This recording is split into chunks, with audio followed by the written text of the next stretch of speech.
Audio recordings of this podcast can be found on raisingequity.org and Raising Equity on YouTube. Welcome to Raising Equity. Hopefully you've been following our Black Girl Magic series. It's a series where I try to make sure we show and understand the complexity of Black women and their stories, because too often we get portrayed as a monolith and a narrow stereotype. And today I'm honored to have with me Reine Bayoc, who is amazing, the conjurer of love and magic in all sorts of ways. She's the founder and owner of SweetArt, a wonderful bake shop and actually a restaurant here in St. Louis. Also, she is a resident chef at ANEW, a local upscale venue, and I'm honored to call her a friend. So I'm so honored that you came to sit with me today. Thank you. I'm honored to be here. Well, it's interesting because as we were chatting before, you know, this pattern that you have, or this rhythm that you have, owning SweetArt, you're up at like all hours of the night. So I really appreciate you coming. Yes, all hours of the morning and night. Yep, Yeah. depending on what needs to be done. When did you know you wanted to cook, bake, own a restaurant? I think I was forced into it, if I'm being honest. Really? It's a passion and I love it, but I didn't think I was going to open anything as soon as I did. I was in editing and publishing. I had gone for an interview with a local publication that is still around, yay them. And it was the final interview with 4 editors. And I'm thinking, I got this. I'm doing it. They need me, because my confidence was way high. That's good to know that it didn't just come in the past few years. Way high. And somewhere in the conversation, I was asked about my life currently, and I was, freelancing, doing this and doing that, and that I had 3 small children. And the very last question of the interview, one of the editors said, "How many children do you have again?" And before I could answer, another editor said, 3. And eyes raised, chin out, and I thought, I'm not going to get this. I'm not going to get this job because I have 3 small children. I'd been freelancing for them for a while, being paid to do it. And I thought, yeah, okay. Been doing this for a while. They like my samples. They like my writing. They know I can edit. But when that happened, I said, I'm not going to get this job. I'm just not going to get it. And I'd been baking at home, developing recipes for when the kids are out of school and I'm 55, I'm going to have a cute little shop selling scones and tea, that sort of thing. I'm glad I didn't wait till I was 55. I really want to be chilling at 55. How old were you when you opened? 31. Okay. 31. And I just want to point out, not that folks didn't just hear you say it, but even when you're a known quantity, a known entity, you still get discriminated against as a woman with kids. Oh, definitely. Because they have all these assumptions. So in academia and actually in corporate, they call it like the mommy track, right? Where they just assume that you're not going to do as much because you have kids. Because in our society, they assume that we are taking on all the caretaking roles, and it is disproportionately so, but not necessarily so. Not necessarily. And for me, when I get an employee or a potential employee who has children as a mother, I think, oh, they know how to work hard. Right? Because you do. You really know how to work hard. You know how to juggle. You know how to multitask. And if you're working and you're taking that time away from your children, you're either really passionate about it or you really need to. Yep. So you're probably going to be a great employee. That's a good reframe that I think other folks need to adopt. Yes, adopt that. Right? Because it's always the assumption that you're not going to work as hard, or that you're going to trying to run off and take care of your kids rather than do your job. This is very true. So you were just 31. I was just 31. I had no restaurant experience. I had no commercial baking experience, for real. I had restaurant experience, but what you would have as a college student or a high school student working in somebody's restaurant bake shop sort of thing. Yeah, I had no professional experience and thought, okay, I'll try it, see what happens. That's amazing. Yeah, crazy. don't know if it's amazing or No, I think delusional. but I think it's beautiful for folks to hear, right? Because they Mm. see you, they see SweetArt, and it looks so magnificent. Your pictures are beautiful. Thank you. I practice. You're I good. practice. Look back to like the very first Instagram photo. Yikes. I started following food photographers and got better at it. Um, I had to because I was like, ooh, that doesn't even They look didn't look appetizing. appetizing. Got to do better at this.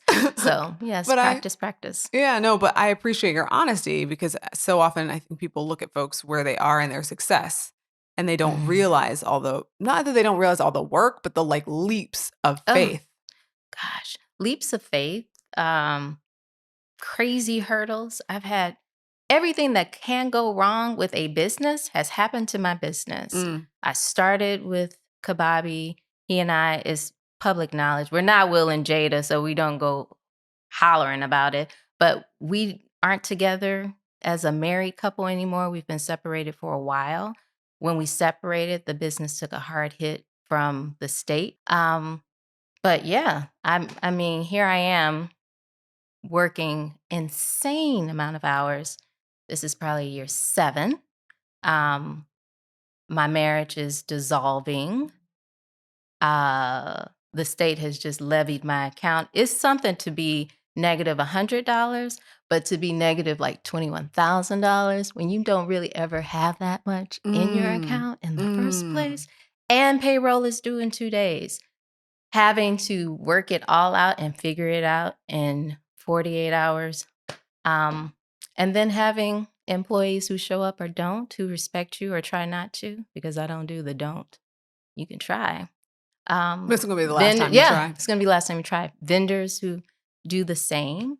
And then some customers who are suffering from entitlement and feel as though they can say almost anything to you in any way. Mm. Small business ownership. It's not easy. It's not easy. It's not easy. But if you can survive it, you're strong. Right. You're strong. Right. Yeah, I would imagine that would be hard to keep going beyond the relationship ending, right? Because you started it together. I Yeah. remember when I first I think I met Kababi first, and I was like, oh, SweetArt. Oh, sweet Neat art. art. Yes. Oh, I get it. That's how, yes, the logo is the same. Yes, sweet art. Yeah.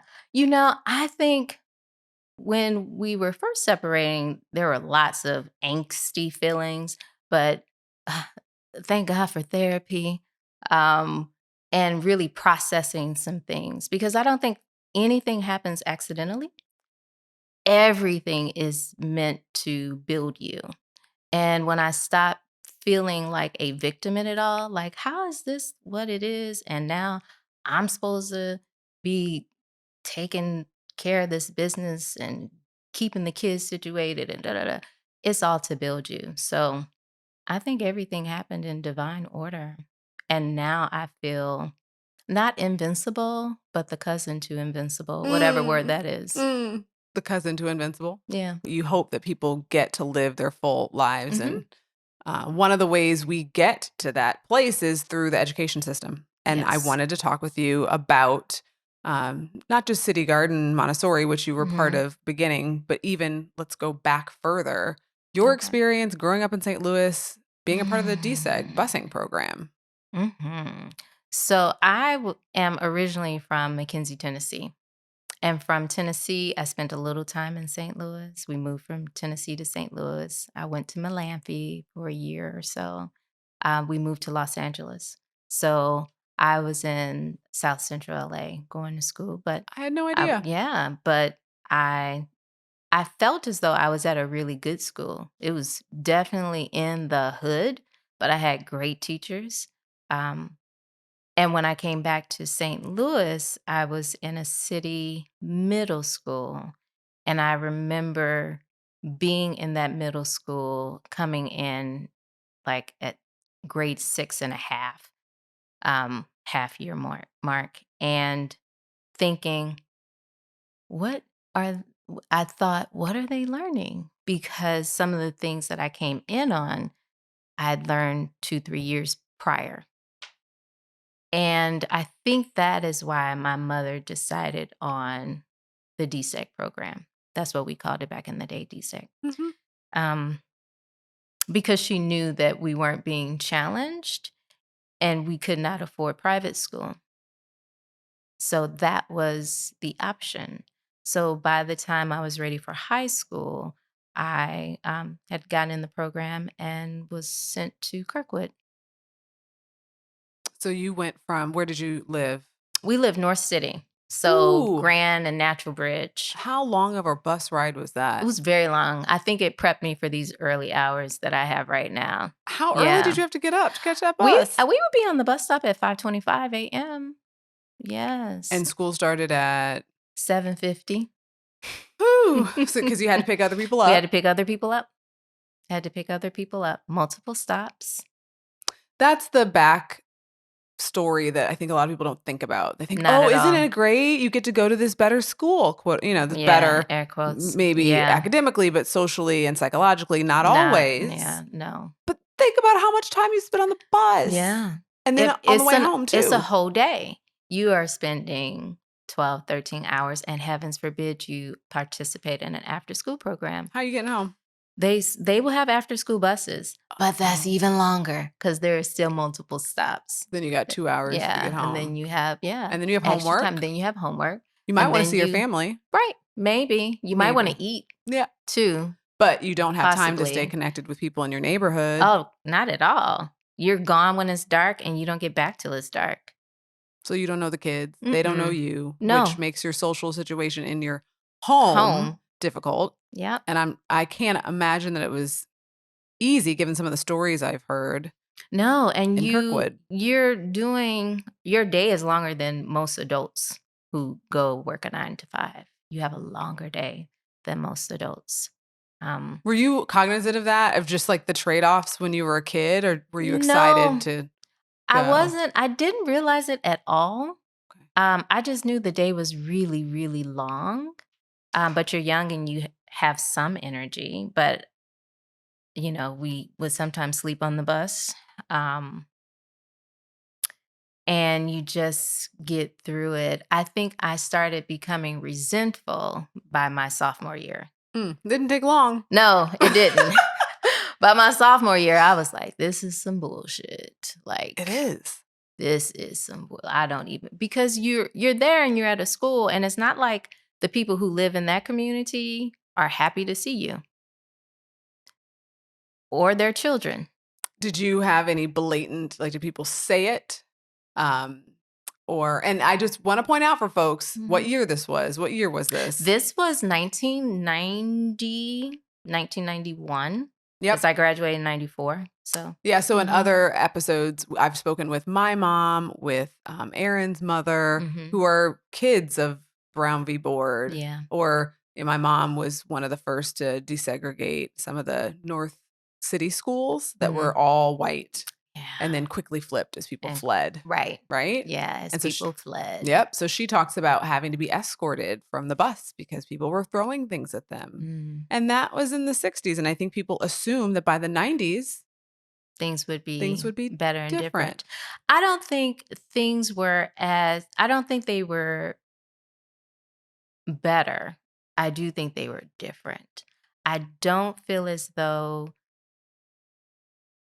there wasn't that subtle yet boiling resentment for the students who were bussed in. My story took an interesting twist because my family was evicted from our home, and we had no family here because we were originally from Tennessee. So that meant once my high school found that out, my principal and his wife took me in my junior year. So then I got to experience being with not only a white family, but a white family whose male figure was the head of the school, and then see how teachers responded to me. And it was different. I bet it was. They really cared if I succeeded then. Because you were his Because daughter. I was living in that house. His surrogate daughter at that moment. Yeah. It was totally different. And I tried to explain that back then, or maybe a year or two being removed from it. But I could see it as a kid. Like, I've had you before and you weren't this interested. Now, I had teachers who were very interested, a couple, very interested and expected me to succeed. But I feel as though a lot of the teachers didn't even expect the kids who came from the city to do well. They didn't expect it. So they weren't pushing. They were kind of like, well, you got to see. That's not bad. Instead of, You could do better. you could do better. Why aren't you doing better? Because if you have a C, that means you're understanding something. I need you to understand more. I'm going to invest in you that way. There was not that. Those low expectations. Very low expectations. And kids who are not intrinsically motivated will rise or fall to those low Yeah. expectations. And who is that who said people don't care, or people won't care until they know you care? Like I don't something know. along those lines of, yeah, I'm not going to care until I know you care about me. So, Right. and Yeah. that's true. How about socially? How was it being in Kirkwood? Socially, I stayed with my own race. And I think back then the lunchroom was like the churches. It's either all white over here, and then you have your black tables. I had all of my friends were black. Most of them lived in the city. Some lived out in Kirkwood, but in the black part of Kirkwood, Mm-hmm. because there was a black part of Kirkwood. Right. I did activities like peer helpers, pom squad, track and field. So I could be social with some of the white students, but it was because I was on the pom squad and we would talk, Mm-hmm. but not like I wasn't going to anybody's house who was white. That's about how it goes. Yeah. And some of it is developmental, in the sense that especially if you're being bussed out of your neighborhood, wanting to stay Right. connected to people who are like you. Mm-hmm. But some of it, I went to a school where I wasn't being bussed. I was just out in a suburb Mm-hmm. in Southern Illinois. And I remember there was a white young lady whose house I went to, and I don't know why she felt the need to tell me, but that I was okay because I wasn't like those Black people. Right. Mm-hmm. And I've always been able to turn that proper on. And so I had, especially once I started working like in fast food and jobs and things like that, I had managers and people who were my peers but not Black be like, oh, you're so well spoken. Oh, you speak really well. Oh, You're so like, articulate. right. Like, Mm-hmm. okay, yeah, I've been in school like you've been in school. Right. What do you But expect? Again, okay. these stereotypes Yeah. and assumptions. Ugh. So where'd you go to college? What made you So my first decide year, where? I went to Blackburn College Uh-huh. in Carlinville, Illinois. Yep. That wasn't necessarily my, like, I want to go to Blackburn. It was a small liberal arts college. My first 2 years at Kirkwood, my grades were very low. Imagine. My last 2 years, they were very high. Imagine. So I could get into Blackburn, and it was close-ish. I had a little boyfriend who was a year younger, and I was trying to still kind of be close because, that's what you do when you're stupid. And after that first year, I wanted to study French, and Blackburn didn't have French. They had Spanish. And I wanted to go to France. I don't know why. It was just in my mind. I was like, I want to study French, and I want to go to France, and I want to. And so I applied to SLU. Now, I applied to SLU when I was a senior, and I talked to a counselor, and they were like, you're probably going to be waitlisted because of your GPA. And I thought, okay, well, I'll be waitlisted. We'll see what happens. Da, da, da, da. They didn't waitlist me. They denied me. And I was like, okay, well, looks like it's all right. Blackburn. That's where I'm going to go. Mm-hmm. But I had done so well my first year at Blackburn that when I applied to SLU for my sophomore year, I got a scholarship. And I was like, here I go from being denied to get a scholarship. Look at that.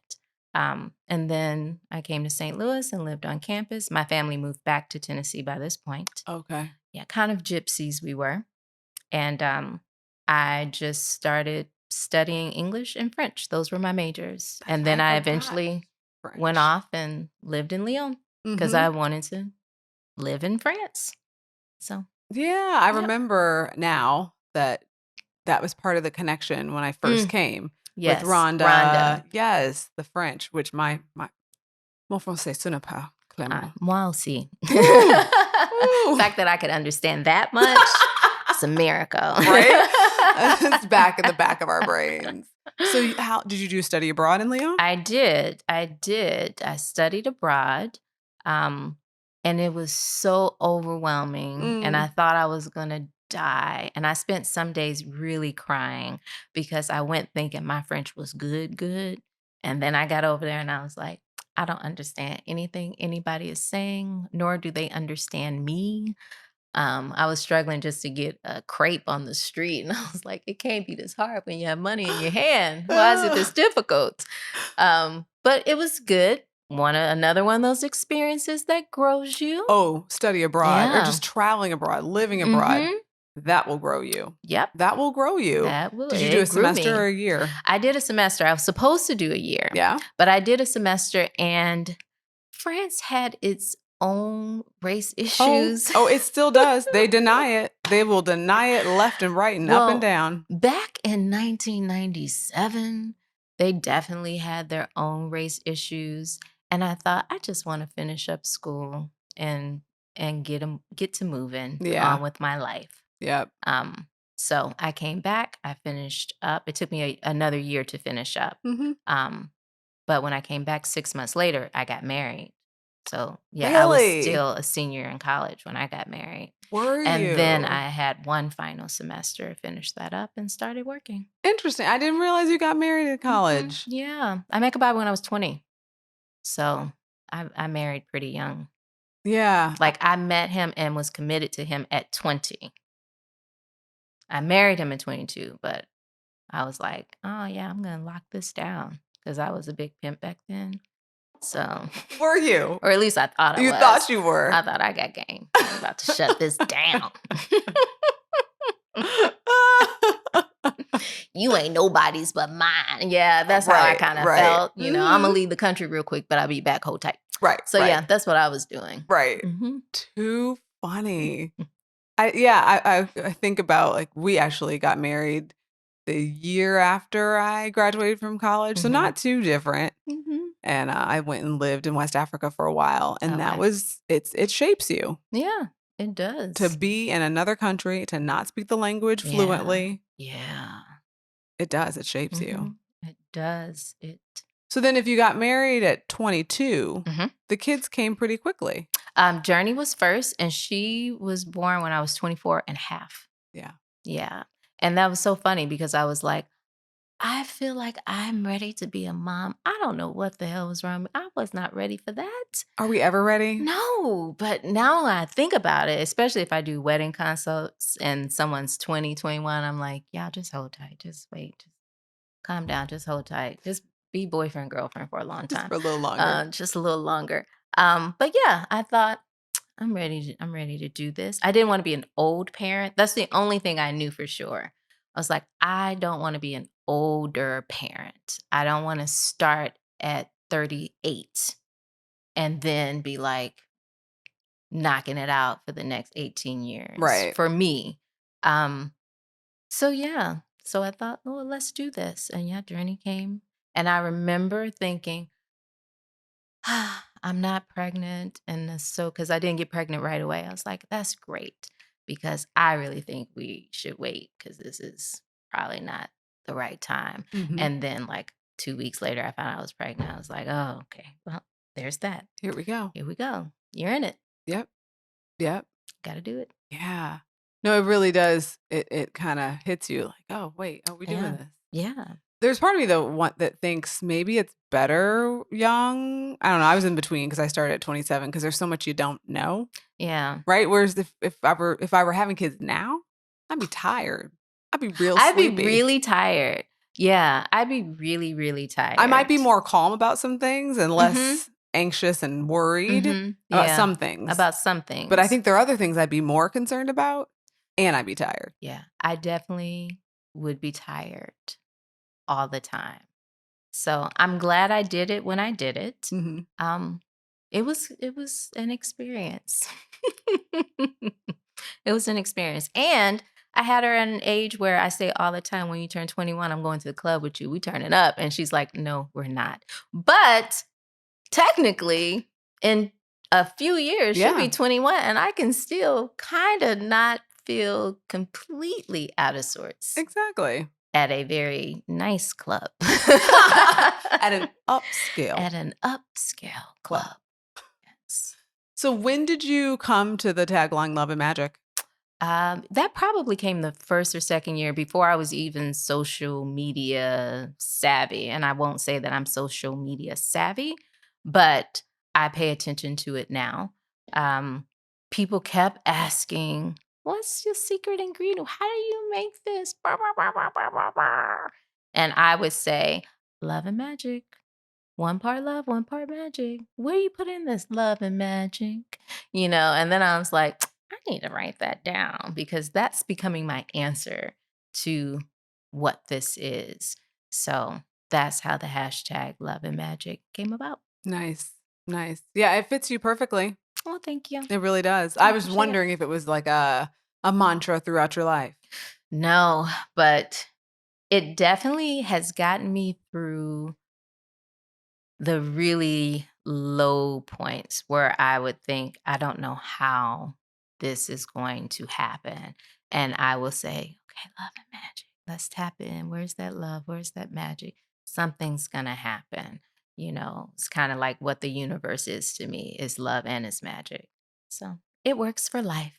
It does. It does. I know when I had kids, my mantra was prayer and wine. Oh, see, and I didn't even start drinking wine until after the shop opened. I was late to alcohol. And now, It drove you to drink. yep. It's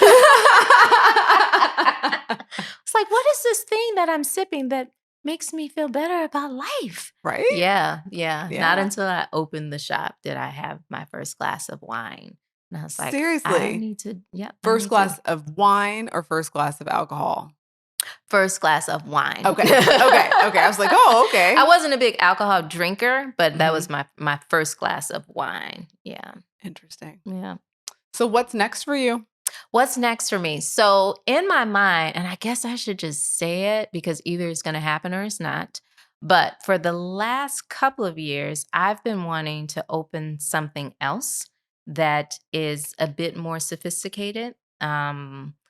The plating is different, the food is different, a little higher end, someplace that people my age and younger or older would feel good about going to celebrate life, to celebrate is Friday or to celebrate there's a birthday or a promotion. So I've wanted to open something like that and open um, a venue, sort of like a new, because I think and believe that there definitely is, there aren't enough Black chefs being highlighted in this industry at all whatsoever, but definitely not in St. Louis. And it's a hard business to even be successful at. So I want a venue that's big enough to do a pop up for somebody who's up and coming. And so I found a space, and we're working it out. So, and I'm scared to death because it's bigger than I thought and it's different. And this business is exhausting. And I'm wondering while I'm still in it, that's part of that life um, destiny thing, especially when I was initiated, that kind of reading that says, and this is also what you do. And you're gonna hate it sometimes, but it's part of your walk. This is Yeah. part of your destiny, and you have to do it. And it's like, I don't want to, I'm tired. But that's what's next for me. So definitely savory bites, tapa style, dessert heavy menu, wine and cocktails. And if you want to get married at this venue, you can. because I have the space for it. I am so excited for So that's you. what's next. And SweetArt will stay open for as long as it makes sense. And that's all I have about SweetArt. I like it. I like how people connect to it. And it'll be open as long as it makes sense. I'm so happy for you. Congratulations. Thank you. Like, that's Thank you. amazing. It's coming about. It's come slowly but surely. But I know that piece that you said about fear, sometimes that's when Mhm. you know you're on the right track, when it's a Yeah. little scary, because Yeah. that's where growth happens outside of our comfort zone. This is very true. And I'm very scared. And I think I'm scared not because if it didn't quote unquote succeed, people would, blast me. Because people blast you anyway. If I close SweetArt tomorrow, they'll be like, well, it had been going down anyway. And I didn't. And it could be because I'm done with that. But Mhm. people will always have something to say. They will. So I've been working really hard trying not to get looped into the external because it just doesn't make sense. Because once you get into that circus, you might as well put on the whole outfit and just throw some tumblers and do a hula hoop and just make yourself crazy in it. So I'm just really focused on, I'm scared to do this, but I'm going to, and we'll see what happens. So this terrifies me. It's a building that I want to purchase, but it's not for sale yet. But I'm hoping they sell it to me eventually. Wink, wink. Hi, guys. And I hope people come out. Oh, I have They'll no come doubt out people because they're come out. curious Yeah. and they want to be like, she thinks she's doing something. Those people, not everybody, but those people. You know Mhm. those people. She Yeah. thinks she's somebody. But we're not worried about those We're people. not. No, I want them to come though because I want their money that's too. business. Yep. But Come. But for everyone else, I want them to just come and support, especially once I get to doing other people's pop-ups. Other Black women chefs who don't have a space yet, but really want people here to know their food, to be in a kitchen. I had never worked in a commercial kitchen. So to have that experience, so you want to be in food. Have you ever worked in a kitchen? Come work in this kitchen and then market your own pop-up and Right. see how it feels to just do this for a day. Because most people be about ready to die after a day of food service. It's exhausting. But I want to give that opportunity because we never get that opportunity. We are rarely seen. Even people in this business, when I'm talking about business or wanting to do something, Mhm. I've had men talk over me and I'm the only one signing a check. Right.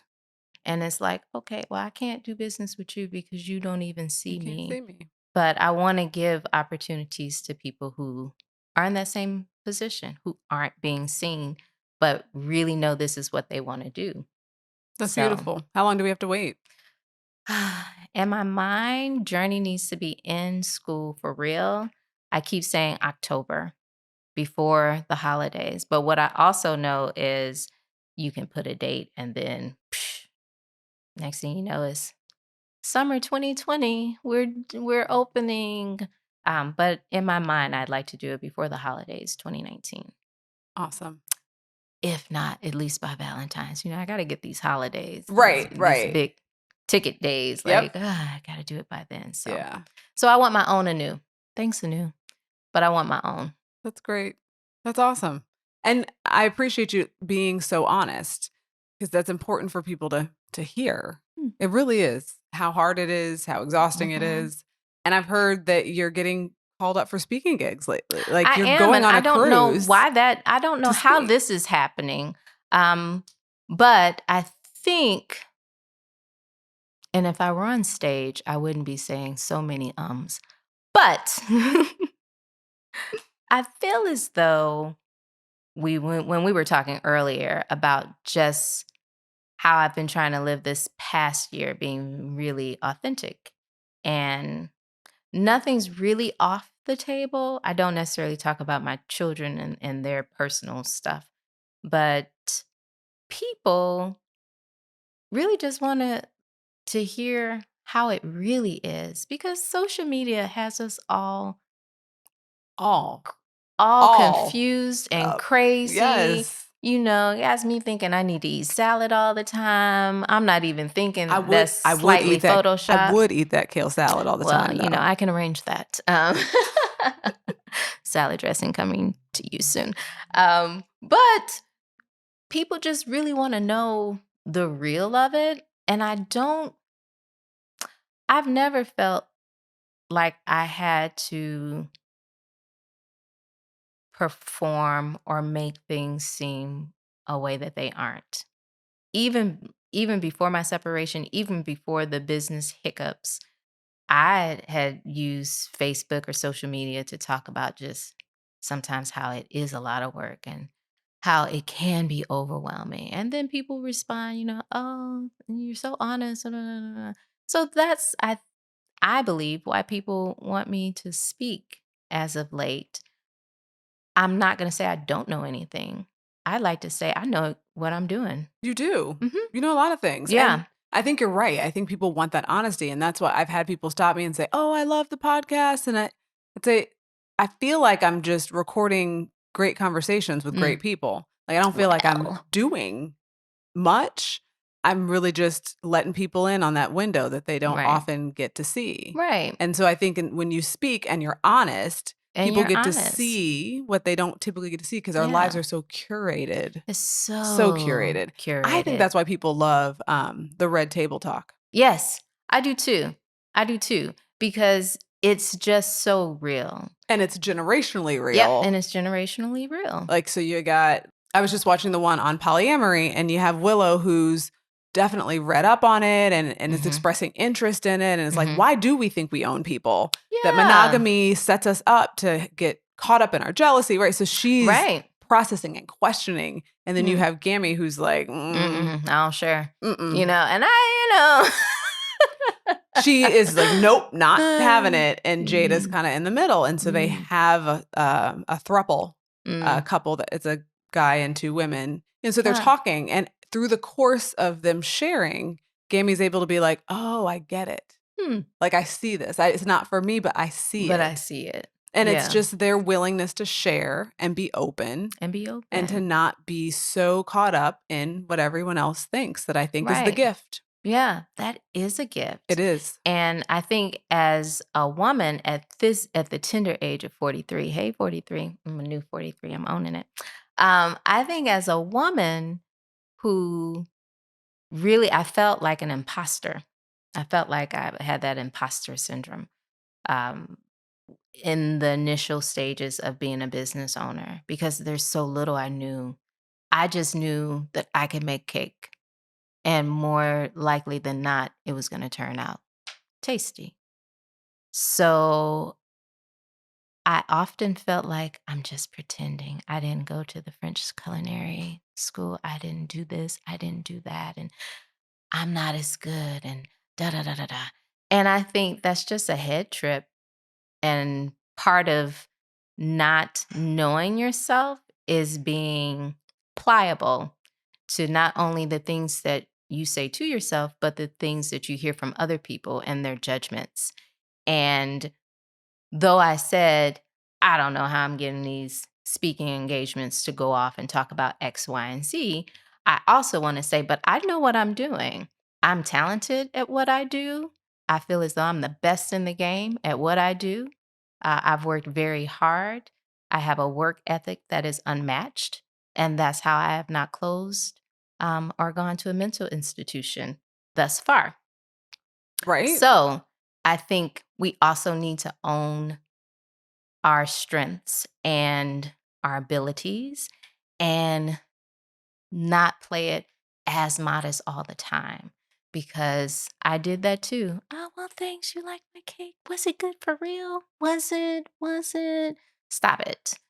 I worked really hard at this. I'm glad you like it. Yeah, I'm glad you like it. I think it's good too. Yes, they did it right today. Amen. They followed the recipe or that worked. Thank you. Thank you very much. But I want to also use this period of my life not to play small like I would normally play small. I want to own it. And I think owning it is not just the beauty of it, but it's also, hey, I almost lost my whole business that one weekend because things were not functioning well behind the scenes. And I wasn't cognizant of that part. I was just hustling and making cakes and doing this and doing that. So saying, yeah, I'm talented, but also saying, and I'm very flawed is the thing that I think people resonate to. Yeah, They want because to hear that. they do, because Yeah. we're all flawed, and Yes. we all want to live out loud. Mhm. I think that there's something in all of us that wants to own our strengths, that doesn't want to play small. Yeah. And I don't know if it's something that's happening as like a Black girl magic thing, like a way, Right. but I'm hearing so many women, so many Black women in particular, talk about pulling away from that imposter syndrome, not Mhm. being willing to pick up those negative ideas or assumptions that society has about us and saying, I'm going to own it. Yeah. And why play small? Why? Why? That And does no sometimes one it's a service. conversation. Yeah. It does no one a service, but Yeah. sometimes it takes having that conversation with yourself daily. Oh, yeah.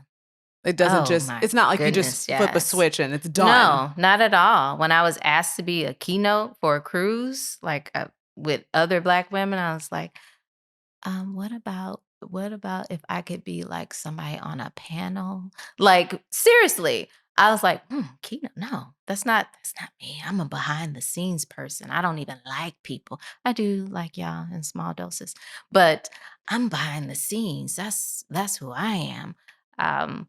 Yeah. Instead of just being like, okay. But it's that daily conversation. I was literally on the phone going, they're asking this for a reason. So don't put yourself on a panel of 5 and just walk into it. Shonda Rhimes, The Year of Yes. Yes. It's kind of like my little pocket guide now. Like, yep, yes. Okay, yes. I'll do it. Yes. Even today. Come on, talk. Okay, sure. Yes. I'll do it. Let's see what happens. Well, I appreciate it. I appreciate the yes. And I appreciate all the ways in which you've just given of yourself, whether it's through like your cakes, which are amazing, Thank you. or your just honesty and keeping it real. You've been a gift. You are a gift. Thank you Not very past much. tense, present tense. Yes, I want to be alive. You are. How can people find you or follow you? So if you're in St. Louis, SweetArt is located at 2203 South 39th Street in the historic Shaw neighborhood. Beautiful, beautiful neighborhood near the Botanical Garden. We are also on Facebook and Instagram, and our tag is, well, most of our hashtags are SweetArt St. Louis, Love and Magic, Black Women Chefs, and our @ is SweetArt STL. Can people get anything if they're not in St. Louis? Are you sending off any treats? If you're not in St. Louis and you catch us on a non-busy weekend, we will ship you some brownies. Our vegan brownies are a hit, and I love them, and people love them across the country. And we are developing other things that we ship and put in grocery stores. Wonderful. So they can find that on the website? They can find out a little bit of information about that on the website. Yeah, Which sweetartstl.com. Great. Well, thank you so much for joining me. Thank you. My pleasure. And anytime. I'll take you up on that. Okay. Bet. All right. Next time, feed me or have a glass of wine. No, really. We sometimes do. I should do that. Thank you. Yeah. And thank you for joining us on Raising Equity. Hopefully you are going to go check out SweetArt St. Louis if you're here. And if not, follow them and you'll hear all about the announcement of Reine's new space. Thanks for following the series of Black Girl Magic, and we'll see you next time on Raising Equity.